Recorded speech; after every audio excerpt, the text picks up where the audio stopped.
it's pretty much connected to every system in our body. So if you're not getting enough rest to where you can kind of chill out and reach that state where you're equal, you'll start noticing inflammation in your body.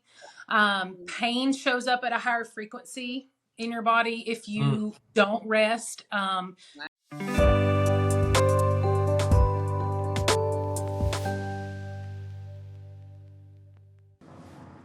Hey everybody. Hello. Welcome to another episode of Coffee with the Chiro. We have a very special guest with us today. We have Dr. Kanipe-Noe. She's one of the doctors at Heskett Family Chiropractic, and she is going to share with us today. Our topic today is going to be on positive mental attitude and rest. So I'm excited about this, Caroline. What do you think? I am pumped because as a mom, I will take all the tips and tricks you can give me when it comes to rest, or how can I fit adequate rest into my day. I feel like so many people can relate to that. Yes. So Dr. Katie is, first of all, I will say, is the best person to share on this topic because the 5.5 years that she has worked as a team member at Heskett Family Chiropractic, she has the best attitude. I always tell my wife that Dr. Katie brings her A game every day. Yes. And even though she is raising a 14-year-old daughter, which I have 3 teenage daughters, or I used to, but anyway, they're getting grown now. But it's not easy to do that. And she graduated from Sherman College of Straight Chiropractic. She loves adjusting people, correcting subluxation, and so we're excited to have her on the podcast today. She's going to have some great knowledge for us about the positive benefits of having a great attitude, a positive mental attitude, as well as how important it is to get rest, especially as you grow older. I'm learning at 51 years old, it's very essential to get your rest as far as from a health benefit. So, Caroline, what's Dr. Katie's first question? Yes. Okay, let's dive right in. So my first question is, how does adequate rest impact you mentally and also impact you physically? Okay, so kind of started off, we need to kind of do a little bit of a science talk for it. So basically we were created to be able to do things without having to think about it, right? So one of the things that we have been given is to react to situations without having to put a whole lot of thought into it. So for example, stress in a stressful situation. So like say you're walking and there's a bear in your pathway. Okay. Your body naturally prepares you to either fight that bear or run from the bear. Okay. So I'm running, by the way. I would fight it, Dr. Katie. I'm running. Yeah. So to fight it, several things have to happen. Okay. The important things that you need, like you need your blood pumping to your extremities so you can do what you need to do. You need your heart rate to go up. You need your breathing to accelerate. All those things happen. What's not important is the sandwich you had for lunch getting digested or your hormones being produced for reproduction. Those kind of things are not important at that moment in time. So your body switches to that fight or flight. And we are also made to, once we are in a safe place, everything to kind of go back to neutral, natural, and homeostasis. Okay. So then the things that were pumped up drop down. The things that were slowed down come back to normal. Okay. The problem with that is our daily lives are spent always reacting to something. So, we're worried about our kids. We're worried about our job. We're worried about our health, our finances. We know the news from across the world, and it impacts us on a minute-by-minute basis. So we tend to start staying in that elevated state. And when those are elevated and stay that way, our body has to react and stay with your heart pumping faster, your blood pumping faster. You're staying at a constant state of ready.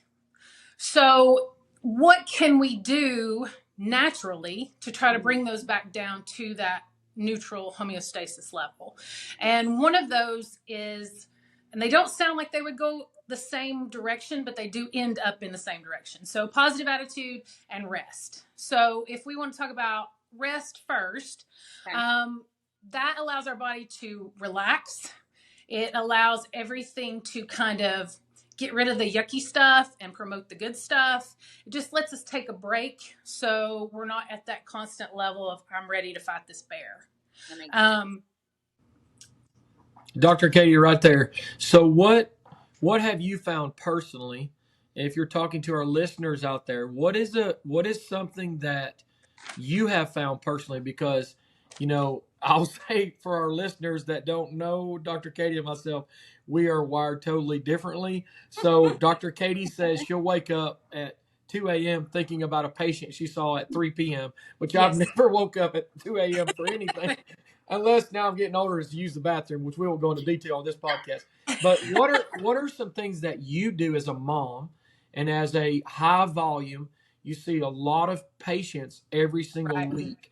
What is something that you do to rest or to turn that switch off or that readiness off? What is a good thing that you can tell our listeners? My favorite thing to really do, and it's better in the summer and the spring because it's warmer outside. So when I get home from work, I'll just go sit on my deck and I just watch the deer. I listen to the wind, I hear the birds, and I just decompress for probably 10 to 15 minutes. Just sit there, not really focused on anything. I'm not thinking about anything.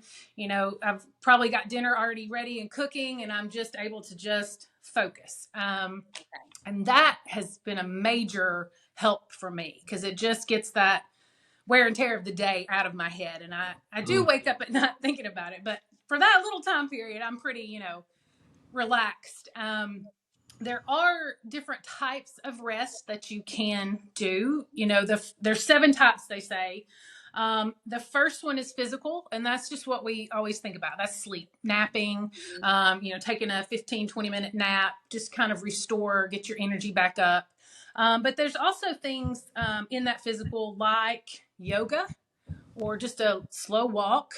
Things like that help to get you back to that level where you're not keyed up, ready to go. Mental, there are, of course, napping is under that too, but you can journal. You can kind of write down your feelings, get those out where you're not continuously focusing on them.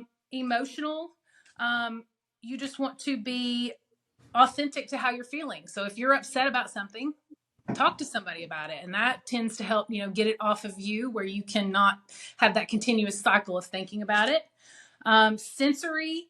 So, and this is a big thing for me, I have a hard time with. They say to take like 45 minutes off of your phones, off the TV, off of everything before sleep. And that kind of lets you shut down naturally so you can get into that sleep cycle. Social, and this is a big one for me, and that's understanding your social battery. That's knowing how much of a people person you are and how much you can take. And when you reach your limit, just kind of go off and have those few minutes to where you can kind of get back to yourself and not have to be keyed up ready for that. Creative, you can get a hobby, paint a picture, do a crossword puzzle, read a book. I love to read, so that's another thing I do to kind of shut off. Caroline, right there, that's where fishing and hunting come in. Yes. Oh, that's duck hunting. That's your equivalent. Yeah, the social. See, I'm just doing what I'm taking orders from Dr. Katie is what I'm doing. Right. Just not too much. Not too much duck hunting though, right? Right. There's a fine line. Not during the work week. Right. Keep going. You're doing good. And then another one is spiritual, where you just you can read your Bible, you can pray, you can meditate, whatever it is that just lets your mind get off of what you've been focused on all day. So it just kind of lets you get to that state where you're just calm and relaxed and the worries of the day have kind of gone away. Yeah. And don't you feel like too, because whether you're in the office like you all are seeing patients all day, I am with the kids 24/7, that I think that having that time where there's no sound, no chaos, it's almost like you just detach and you bring yourself down from being overstimulated to just back to calm is. And I'll even catch myself, like if I'm by myself in the car, I'll just turn off the radio, roll the window down, and you just, for the ride home, you're just there in the moment. You're not thinking And that's about not that's something that used to be, a normal thing. right. I remember when, like when I was in high school or whatever, my house was like 18 miles from town. So you had 20 minutes. You might listen to the radio sometimes, but sometimes you just roll the windows down and there was no cell phone. So there was no distraction during that period. So it's almost like your time alone to recenter. And I know for the men out there, we was joking about fishing or hunting or whatever. But one of the things I have realized about men, it's like we do better if you're married and you're like, how can I get my man to talk or spend time or relax? Men don't like face to face as much as they do an activity. So a walk or fishing or something like that, it's more easy as the norm for a man to open up while he's doing an activity. So and rest. So what are the benefits for the things? So those 7 things that you mentioned there, those were awesome. What are some of the benefits? Like, how does that help? Is there research that says, hey, if you rest, you're going to have less chance of heart disease? Or because I know when we were in chiropractic school, they taught us, if you move your body and rest your body. And here's something else before I ask that question. One of the things I think is interesting is that God created the earth in 6 days, right? And on the 7th day, he rested. And so that's something that I've always thought about. Like, it's not like he couldn't do it in 2 days or 1 day, but it's almost like that rest was there to show us that we need to get rest. So what would you be some of the clinical advantages to getting adequate rest? So as I was, kind of researching and looking over this, it's pretty much connected to every system in our body. So if you're not getting enough rest to where you can kind of chill out and reach that state where you're equal, you'll start noticing inflammation in your body. Pain shows up at a higher frequency in your body if you don't rest. Digestion, the brain is in constant contact with your digestive tract, and if you're stressed out, those messages are getting intercepted and not reaching where it's supposed to as quick, and so you can have issues with digestion. I mean, how many people have reproductive issues and they're so stressed their body can't do what it's supposed to do? True. Heart disease is linked to high levels of stress. We know this. We've known it for years.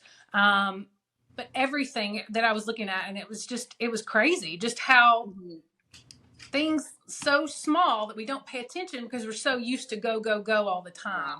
It's really wear and tear on our bodies. It's good. That's good. So one of the questions I have, it's related to this. How do you, because people don't really realize the life of actually seeing volumes of people like you do on a daily basis.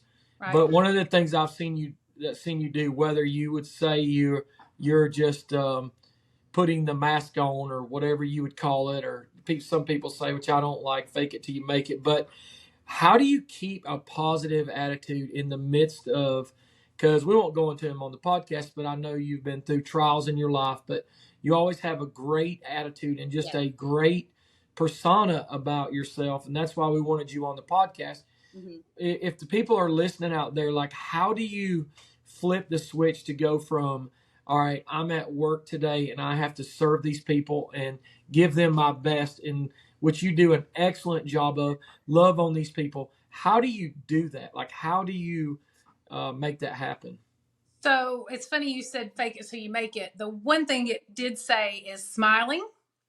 When you smile, it instantly lifts your mood. It sets off chemicals that make you a little happier.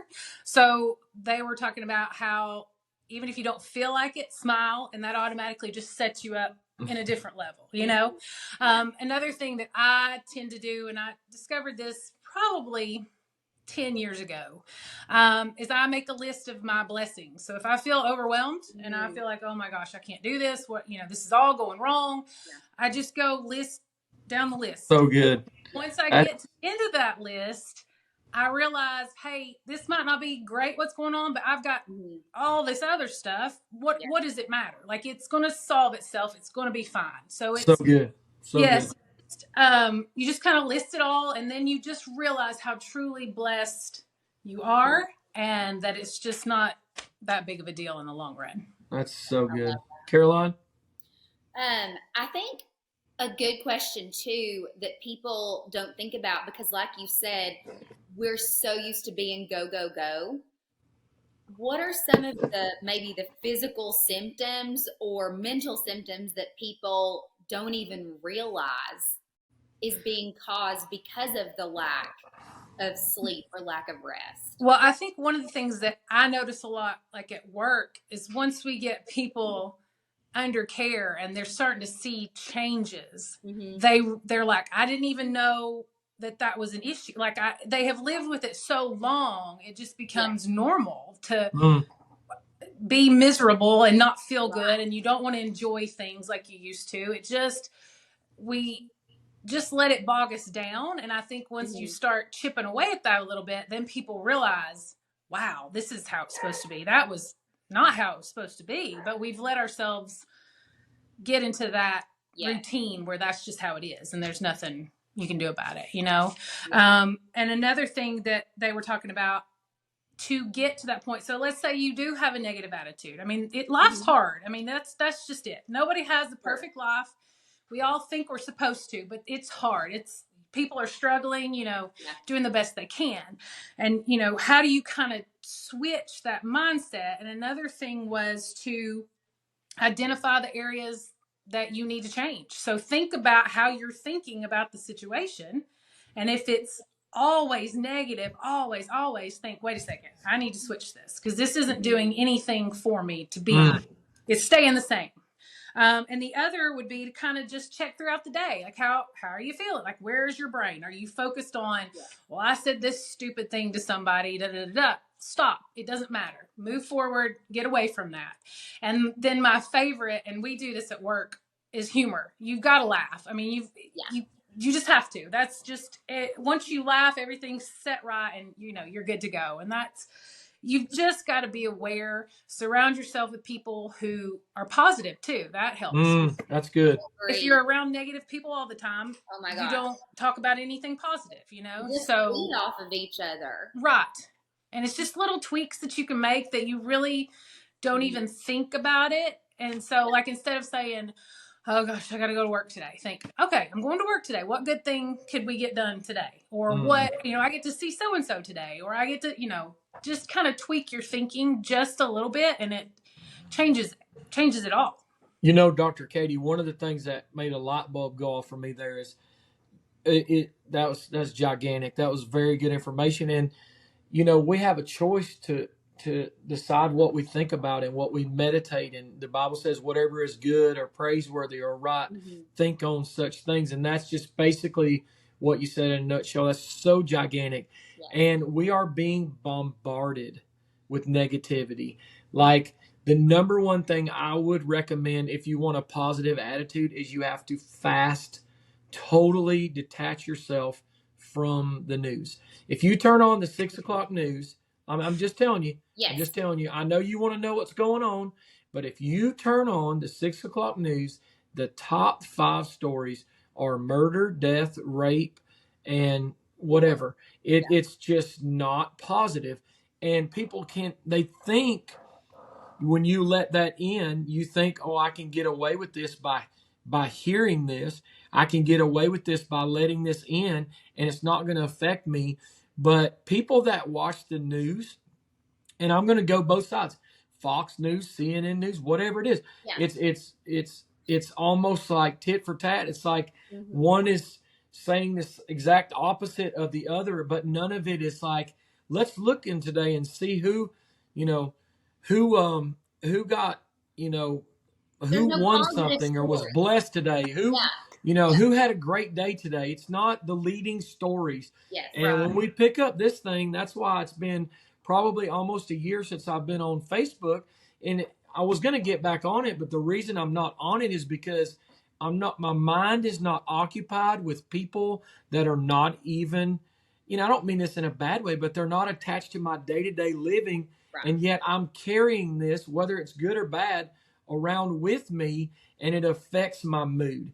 And that shouldn't be. And if you're on social media, if you're on Twitter or TikTok or Instagram or Facebook, and you are seeing somebody, they're in, Aruba, laying on a beach somewhere, and you're freaking in the middle of your shift at work. I don't know about you, but that affects me. I'm like, why am I doing a podcast while they're in Aruba, or why am I doing this? So it's been proven that this thing, scrolling on this thing, releases a chemical in our brain, and thereby it's an addiction, and we're sucked into it. And I'm not saying we don't need phones, we don't need social media, but also you have to be very careful with what she said there. That's gigantic. The people you surround yourself with and the people that you let in. Caroline?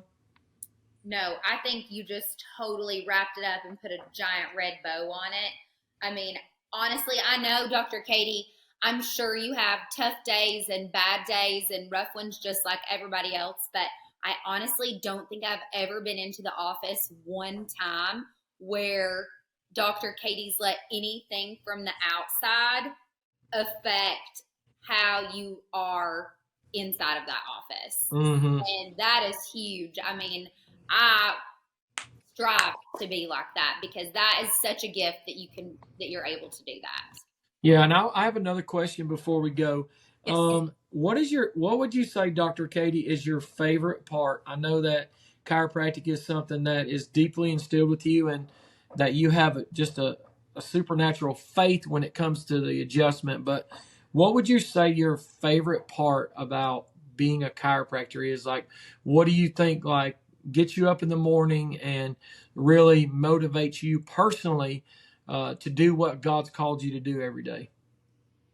I think my favorite part is when the patient, after they've been coming a while, and they say, I'm able to do the things I couldn't do before, or I'm able to, like just today, I had somebody say, I'm going to be competing in a martial arts thing next month. And this guy couldn't lift his arms when he started coming in. I mean, he's back to living his life how he wants to live it. And that's my goal. I mean, you still have aches and pains, but you are back to doing what brings you joy, and you are able to participate in life. And that's what I love to hear. The people that are like, I can do this, and I couldn't do this, 2 months ago. And I think that's one of the things we've both learned over our years of being chiropractor. Dr. Katie's been a chiropractor for right at 20 years. So I think that's one of the things we've both learned is it's not about symptoms or just your neck pain or your back pain or your low back pain. It's about an increased quality of life. Right. That's what I hear you say there. It's not the patient who goes, which it's not that it's not, everything's a miracle. If you have a headache and then your headache goes away, headaches are horrible. I had one in the middle of the night and almost called 911. Like, a migraine is horrible. Yeah. But, when you see somebody's quality of life, like they're unable to do something that they want to do because of their physical ailments, and then you're allowed to adjust them and watch God heal them, it's just a miracle. It's a blessing, and to get to do it and see it every day. Caroline, if somebody's listening to this and they're like, man, I want to get checked. How do I get checked? I want to, I want to make sure my nervous system is functioning at its optimum and that my spine is in alignment. What steps do they need to go through to do that? Sure. So if you have heard us on the podcast and you're like, hey, I would love to come in and try this out, we have 4 locations. You can come in or call any of those 4 locations, whether that's Straw Plains, Dandridge, Morristown, and Rogersville. You can let whoever answers the phone or whoever's at the front know that you were listening and you heard this on the podcast, and you are going to get your entire first visit for $47. That's it. So you come in, and Dr. Michael, you can correct me, but your consultation, your x-rays, report of findings, and your first adjustment, all for $47. That is correct. For $47. All you have to do is mention us on the podcast. Mhm. And before we exit this podcast, we want you to know we have some just great guests coming up. Yes. We've already got on the books Dr. Terry Harmon, who's going to be at our Women's Night Out coming up on April the 25th. Where Dr. Katie has been to those before, and she really enjoys them. She'll tell you Dr. Edie Wadsworth is amazing. She's coming as well. And so mark your calendars for April 25th. If it's already gone, check for the next one, because we usually have these events every couple times a month. And I just want to say, before we exit the podcast, thank you to Dr. Katie. She is a huge blessing and asset to, thousands of people that she's been able to take care of at our office over the past 5.5 years. She puts her heart and her soul and her mind and everything into her adjustments, and she is such a blessing and a powerhouse at our office. So if you've never had the opportunity to be adjusted by her, you should take advantage of that 47 special and come in. Anything to finish off, Dr. Katie, before we go? I think just kind of focus on the positive and get yourself some rest. That's awesome. Wrap it all up. That's good. Thank Caroline? you, guys. That's it. Till next time, friends. Till next time, y'all have a blessed day. Bye, guys.